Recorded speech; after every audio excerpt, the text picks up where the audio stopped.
Hello all of you, कैसे हैं आप सभी। आशा करता हूँ आप सभी अच्छे होंगे। सो ऑल माय प्रोफेसर्स, अच्छी पढ़ाई चल रही होगी और तैयारी होगी यूजीसी नेट जेआरएफ के लिए। आपने प्रीवियस ईयर क्वेश्चंस करे होंगे जैसा कि मेरा बोलने पर, और यहाँ हम इस चैनल पर आपके साथ पूरा मैनेजमेंट पढ़ रहे हैं। UGC net paper 2 management fully cover out कर रहे हैं, ठीक है। जिसे नहीं पता है उसके लिए ये सारी चीज़ें, ठीक है। So it's a brief and I am Akshay, and I have already qualified UGC NET, so I am here to provide you guidation about this. So बस मैं यही बोलना चाहूँगा कि ये मेरे तरफ से एक इनिशिएटिव है कि आप लोग भी पढ़ पाएँ, और आप लोगों को भी जो कोचिंग नहीं अफोर्ड कर सकते उन लोगों के लिए मेन इनिशिएटिव है ये मेरा, ठीक है। तो आप ये भी करते हैं तो it is sufficient for the UGC net कि आप उसे समझें, उसको दें और उसे क्रैक करें, राइट। चलिए तो हम स्टार्ट करते हैं जी। आज हमारा जो टॉपिक है वो यूनिट 2 चल रही है, उसमें है जॉब इवैल्यूएशन। तो हम ये टॉपिक देखेंगे आज। इसमें क्या देखना है हमें वो देखिए, समझिए। पूरा ये टॉपिक वैसे तो एचआरएम का है, जैसा आपको पता है कि यूनिट 2 जो है हमारी पूरी एचआरएम से रिलेटेड है, और इसके अंदर सिर्फ 2 मेन टॉपिक्स रह गए हैं, जो कि कंपनसेशन मैनेजमेंट और मैनेजिंग करियर। 2 टॉपिक ऐसे हैं। कंपनसेशन मैनेजमेंट के लिए अंदर ही जो है एक एम्प्लॉयमेंट बेनिफिट्स भी आता है। ये मेन टॉपिक्स हैं, ठीक है। इसके अलावा कुछ इन्वायरमेंट का टॉपिक है, देखते हैं अगर उसको हम स्किप करेंगे शायद ही, या फिर मैं उसके कुछ पार्ट्स आपको पढ़ा दूंगा, ठीक है। मेनली मुझे जो फोकस एरिया लगता है वो यही लगता है कि इसमें से आएगा, राइट ना। अभी तक जितना पढ़ाया है या फिर जो अभी मैं आपको पढ़ाने वाला हूँ 2 टॉपिक्स, इसमें से भी तो इसमें से ही कवर आउट होगा। तो बेफिक्र जो है आप इस चैनल को फॉलो करो, सारी चीज़ें आपको इस पर मिलेंगी। चलिए तो हम आगे बढ़ते हैं, स्टार्ट करते हैं हमारा टॉपिक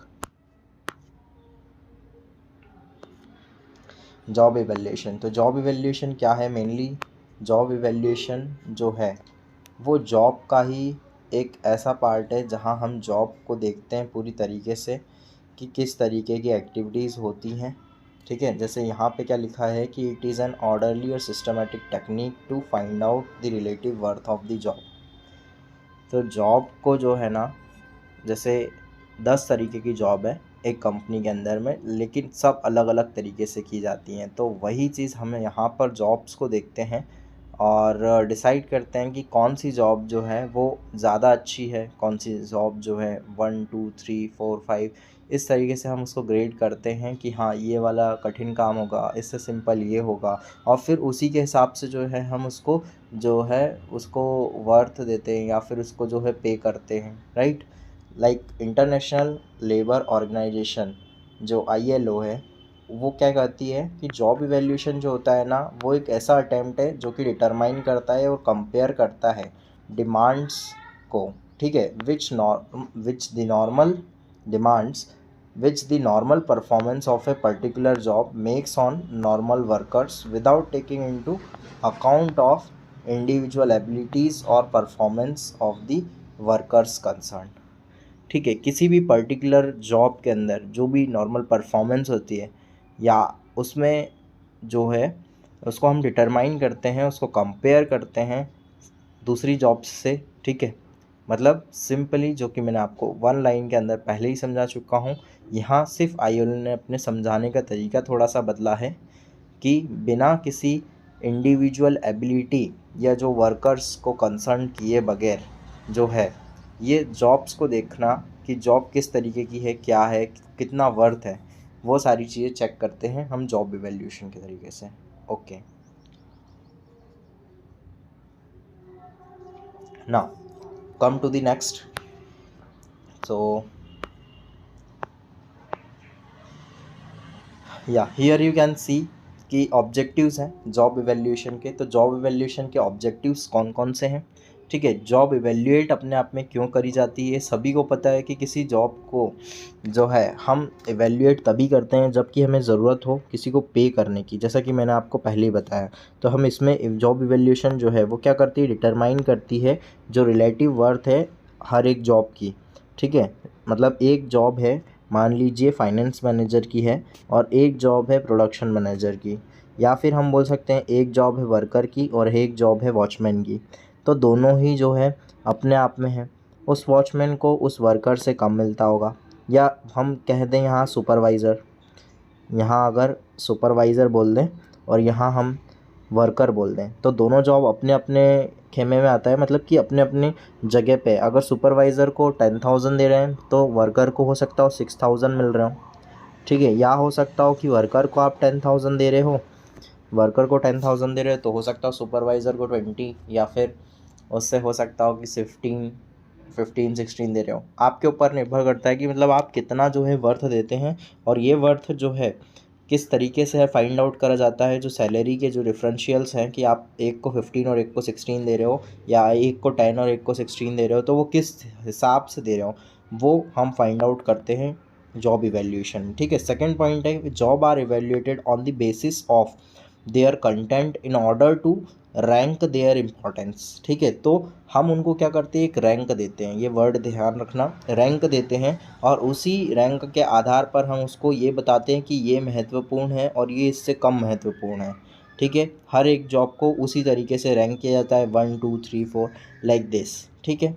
नेक्स्ट जो है, नेक्स्ट देखिए, evaluation is done in order to match forms overall wage structure, ठीक है।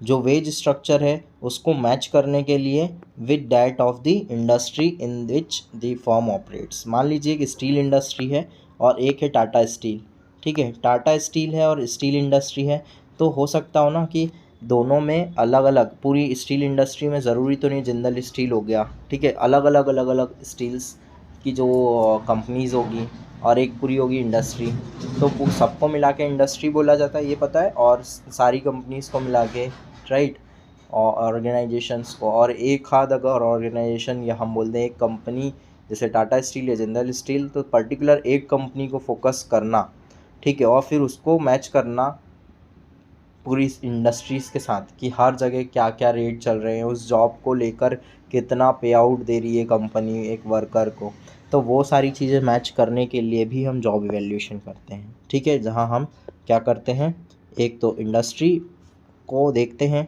और एक फॉर्म को देखते हैं, ठीक है, और दोनों को मैच करके फिर हम करते हैं चीज़ें और पे आउट करते हैं, ठीक है। नेक्स्ट पॉइंट है it helps to maintain consistent wage policy and periodic review of salary structure.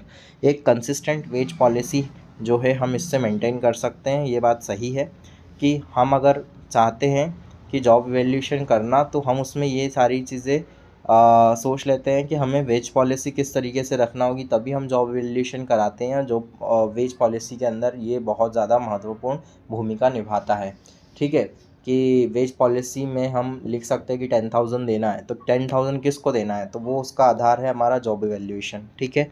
और सैलरी स्ट्रक्चर है तो सैलरी स्ट्रक्चर में भी वही चीज़ें होंगी, ठीक है, कि सैलरी कितनी देना है, और इससे हम पीरियोडिक रिव्यू कर सकते हैं इस चीज़ का, ठीक है ना। हमारी वेज पॉलिसी चेंज होगी मतलब हमारी सैलरी स्ट्रक्चर चेंज होगा।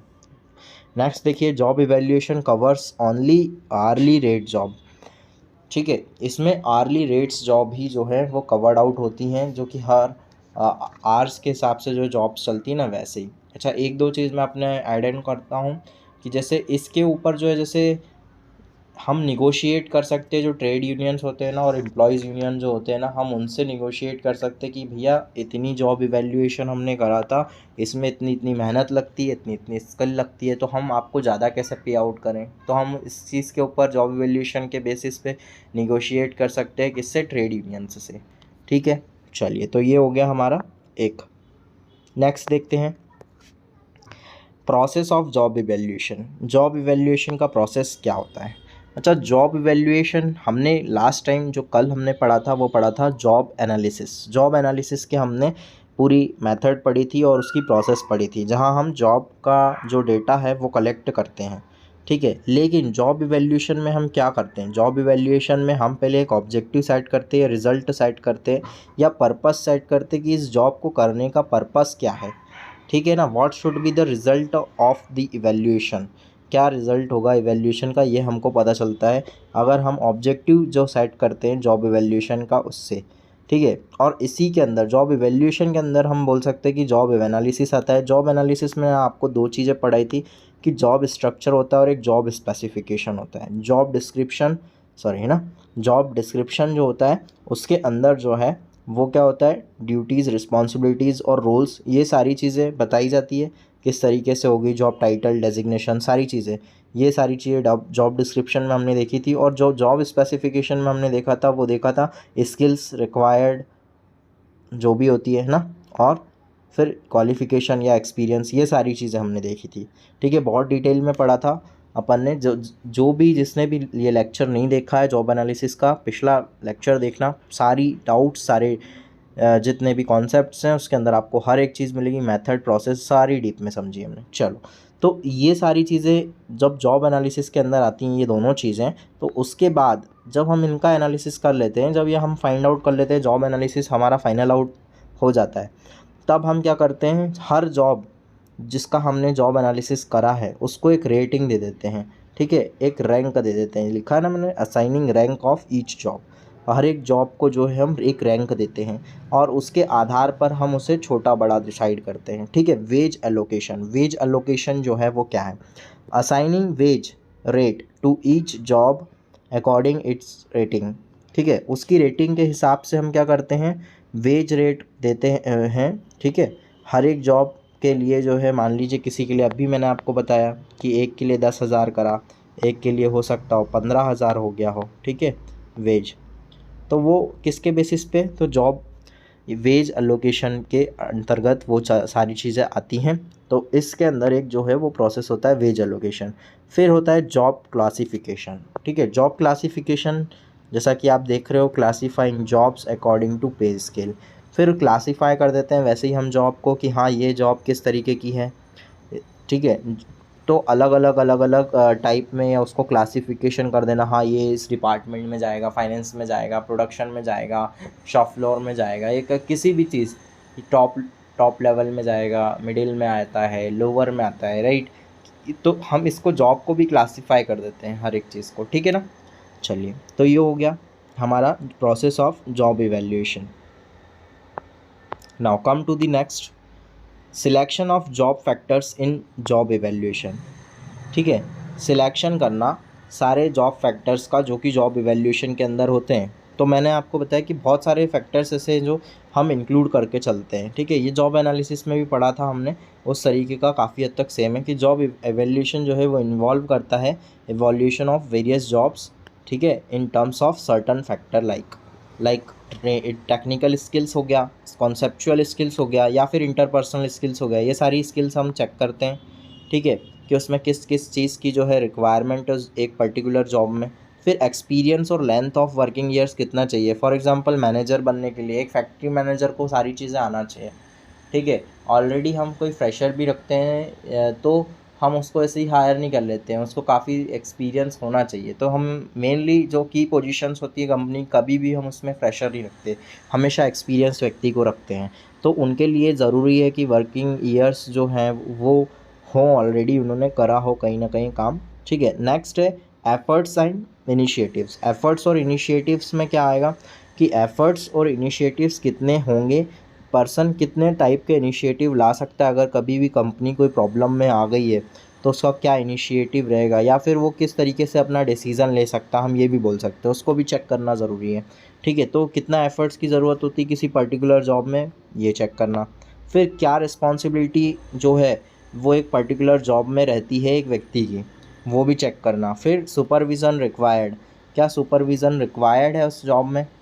ठीक है, क्या उस जॉब को, या जो पर्सन, एक पर्सन जॉब कर रहा है उसका सर्विलांस रिक्वायर्ड है, क्या उससे बड़ी पोस्ट वाले को देखना ज़रूरी है, लाइक वर्कर्स को जो है एक सुपरवाइज़र सुपरवाइज़ करता है, तो वैसा है क्या जॉब में, ये चीज़ें चेक करना पड़ेगी। फिर वर्किंग एनवायरनमेंट जो है किसी भी जॉब में वो क्या किस तरीके का होगा, किस वर्किंग एनवायरनमेंट के अंदर एक जॉब परफॉर्म करी जाएगी, ये सारी चीज़ें चेक करना जो है, या जो ये फैक्टर है वर्किंग एनवायरनमेंट, वो भी ये जो है जॉब इवैल्यूएशन के अंदर आता है। ठीक है, चलिए नेक्स्ट देखते हैं हम। हाँ, तो नेक्स्ट में क्या है, मेथड ऑफ जॉब इवैल्यूएशन कौन सी है, तो नॉन क्वांटिटेटिव मेथड है और एक क्वांटिटेटिव मेथड है। यहाँ क्वांटिटेटिव नाम से ही आपको समझ में आता है कि यहाँ हम हो सकता हो 1 2 3 4 अलग अलग नंबर प्रोवाइड आउट करते हैं, जैसे पॉइंट मेथड हो गया, फैक्टर कंपैरिजन मेथड हो गया, ठीक है। वहीं पे नॉन क्वांटिटेटिव में क्या होगा, रैंकिंग मेथड्स हो गई, या फिर जैसे कि जॉब ग्रेडिंग और क्लासिफिकेशन मेथड हो गई, ये सारी चीज़ें, ठीक है ना। ओके। तो मतलब यहाँ पे मेनली मतलब मेरा नंबर से मतलब ये तात्पर्य नहीं है कि यहाँ पे जैसे रैंकिंग मेथड आ रही तो इसमें नंबर नहीं आएगा, नंबर तो आएगा, लेकिन यहाँ पे पॉइंट्स जो है मेनली क्वांटिटेटिव होंगे। मतलब जो मेथड है वो पूरा ही क्वांटिटेटिव होगा, लाइक मैथ्स के कुछ कैलकुलेशंस होंगे जिसके आधार पर जो है हम चीज़ें आगे जो है हम कंपेयर करेंगे, ठीक है, कि एक जॉब दूसरी जॉब से किस तरीके से बेटर है। Okay, now come to the next, इसी को समझते हम डीप में। तो फर्स्ट जो है वो है हमारा रैंकिंग मेथड। रैंकिंग मेथड में क्या होता है कि हर एक जॉब जो है ना वो रेट करी जाती है, ठीक है, किसके द्वारा, तो एक्सपर्ट्स के द्वारा, ठीक है। It is done to see whether job comprises of same level of skills, क्या वो सेम लेवल के स्किल रखती है। दो जॉब है, मान लिए जॉब 1 जो है और जॉब 2 है एक, ठीक है, तो क्या ये दोनों में जॉब जो स्किल्स है वो बराबर है क्या, एक जैसी होना चाहिए क्या। जैसे ड्यूटीज़ है तो ड्यूटीज़ क्या बराबर है क्या, क्या रिस्पॉन्सिबिलिटीज़ बराबर है क्या, ड्यूटीज़ हो गया, रिस्पॉन्सिबिलिटीज़ हो गया। तो हर एक जॉब का ज़रूरी नहीं कि तीनों चीज़ें सेम हो, अलग अलग हो सकती है। हाँ, हो सकता हो किसी की रिस्पॉन्सिबिलिटीज़ अलग ना हो, एक जैसी हो। रिस्पॉन्सिबिलिटी यही हो कि हमें संभाल के रखना और ऑर्गेनाइजेशन को उसकी गोल की तरफ लेके चलना, ये रिस्पॉन्सिबिलिटी तो है ही है, ठीक है। तो कुछ कॉमन रिस्पॉन्सिबिलिटी भी हो सकती हैं, कुछ अलग भी हो सकती हैं, ठीक है। नाउ एक्सपर्ट्स रैंक्स जॉब और द बेसिस ऑफ रेलिवेंस, कितना रेलिवेंस है एक जॉब के ऊपर, ठीक है। हो सकता हो एक मैनेजर की पोजीशन हो सकता हो एक वर्कर की पोजीशन है, दोनों में बहुत फ़र्क होता है। कितना रेलिवेंस हम मैनेजर को ज़्यादा रेलिवेंस देते हैं, है ना, इसको थोड़ा कम देते हैं, ठीक है, इसको थोड़ा ज़्यादा देंगे, ऐसे ही। ओके, तो ये सारी चीज़ें होती है। Now come to the next. हाँ, आइए, तो जॉब ग्रेडिंग में क्या होता है ये समझ लेते हैं, और क्लासिफिकेशन मेथड भी इसे कहते हैं, ठीक है। It establishes job grades and class, जो कि क्या बताता है, each class and then classify jobs depending on how well the attributes of job matches with definition given by grades. जब कुछ ग्रेड्स डिसाइड करते हैं, ठीक है, कुछ स्टैंडर्ड्स, आपने देखा है ना कंट्रोलिंग भी जब हम करते हैं तो कुछ स्टैंडर्ड्स पैरामीटर्स बना देते हैं, वैसे ही यहाँ पे क्या होता है, जॉब ग्रेडिंग में हम कुछ जॉब ग्रेड्स बना देते हैं, क्लासेस बना देते हैं, जिसके आधार पर हम जो है जैसे पर्टिकुलर डिपार्टमेंट की जॉब जो है वो पर्टिकुलर डिपार्टमेंट के अंदर ही आएगी। सीए की डिपार्टमेंट की जो सीए का जो जॉब है, या फिर हम बोल रहे हैं कि अकाउंट्स का जो डिपार्टमेंट है ये या जॉब है, तो वो किसके अंदर आएगा, फाइनेंस के अंदर आएगा, ठीक है। पर्टिकुलर अगर कोई रॉ मटेरियल्स और इससे रिलेटेड है तो वो काय में आएगा, प्रोडक्शन के अंदर आएगा। तो ये सारी चीज़ें क्लासीफाई कर देना जॉब को, है ना, जो भी उसके एट्रीब्यूट्स है, जो भी जॉब मैचेस हैं, उसके हिसाब से उनको फिर ग्रेड्स वगैरह जो है वो देना, ठीक है। तो ये सारी चीज़ें होती है कि प्रोडक्शन डिपार्टमेंट की कितनी ग्रेड है, उसके अंदर जो रॉ मटेरियल वाला आ रहा है, यह सारी चीज़ें आ रही है, तो वो उसके हिसाब से ही फिर जितना ये ग्रेड होगा उसके हिसाब से इसको मिलेगा। और अब फाइनेंस वाला है तो उसके अंदर अगर अकाउंटिंग आ रहा है तो उसके हिसाब से जितना इसका ग्रेड रहेगा वो इसको मिलेगा, ठीक है। चलिए, तो नेक्स्ट देखते हैं फिर क्या आ रहा है नेक्स्ट। चलिए फिर पॉइंट मेथड। पॉइंट मेथड में क्या होता है जी, पॉइंट मेथड जो है बहुत ज़रूरी होता है, ठीक है। मोस्ट वाइडली यूज्ड मेथड है ये, ठीक है। यहाँ पर हम क्या करते हैं, जॉब है 1, जॉब 2, जॉब 3, जॉब 4, अगर अलग अलग जॉब हैं तो इनको क्या करते हैं, it is a analytical and gives quantitative results. Each job value factor is assigned points, ठीक है। Each job value factor is assigned points. The compensation for each job is fixed on the basis of points earn by each job.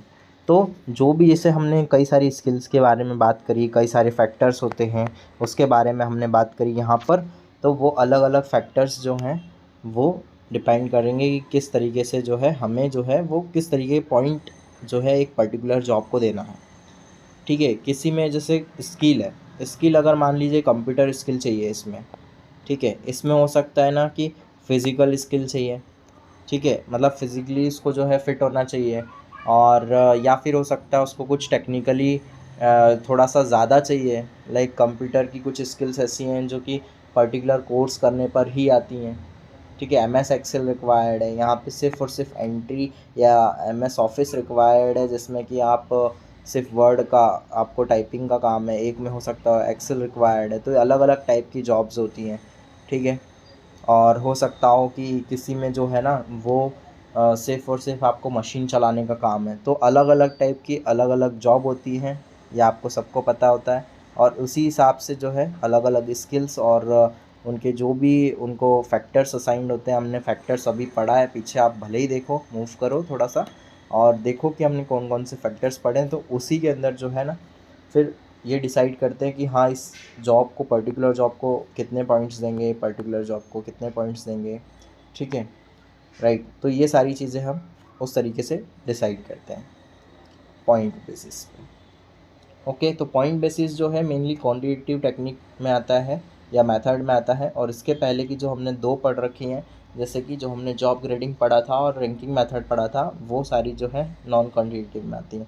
एक last जो है वो मैं आपसे share करता हूँ, लास्ट जो है हमें पढ़नी है वो है फैक्टर कंपैरिजन मेथड।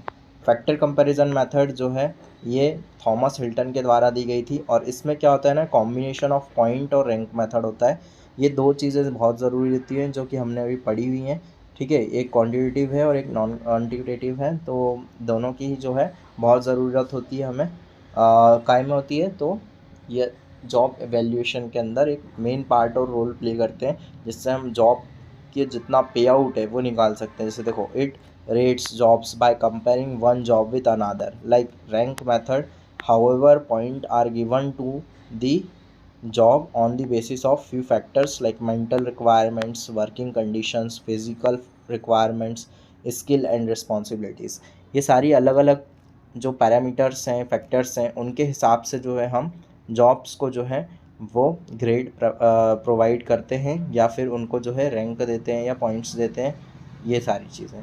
तो ये होती है फैक्टर कंपैरिजन मेथड, जहाँ फिर सिर्फ फैक्टर को कंपेयर करते हैं और फिर उस हिसाब से हम वो जॉब्स को डिसाइड करते हैं और उन्हीं को जो है पे आउट कितना करना है वो हम डिसाइड करते हैं, ठीक है। तो यहाँ तक के लिए हमारा आज लेक्चर हुआ और हमने आज कंप्लीट करा है, वो कंप्लीट करा है जॉब इवैल्यूएशन। तो जी कंप्लीट है हमारा जॉब इवैल्यूएशन, राइट ना। जॉब इवैल्यूएशन के बाद अब हम जो करने वाले हैं वो हम कंपनसेशन मैनेजमेंट करेंगे, ठीक है। कंपनसेशन मैनेजमेंट बहुत ही ज़रूरी है किसी भी ऑर्गेनाइजेशन में, इसके बगैर तो वर्कर्स काम ही नहीं करते हैं, आपको पता ही है। तो फिर मिलते हैं नेक्स्ट लेक्चर में, बाय बाय, टेक केयर और सेहत का ध्यान रखो और अच्छे से तैयारी करते रहो, right. And revision is the key of success. कहीं से भी करो, अपने नोट से करो, चाहो तो छोटे छोटे शॉर्ट्स ले लो कि कहीं पे भी किसी भी कोचिंग से मुझसे पढ़ना है पढ़िए, बेस्ट है। नहीं पढ़ना है तो कहीं और से भी पढ़ते हैं, ठीक है, पढ़िए, अच्छा रहेगा। बस आपको क्लियर करना है इस बार UGC नेट JRF। ओके, चलिए तो फिर मिलते हैं। Like share and subscribe guys, bye.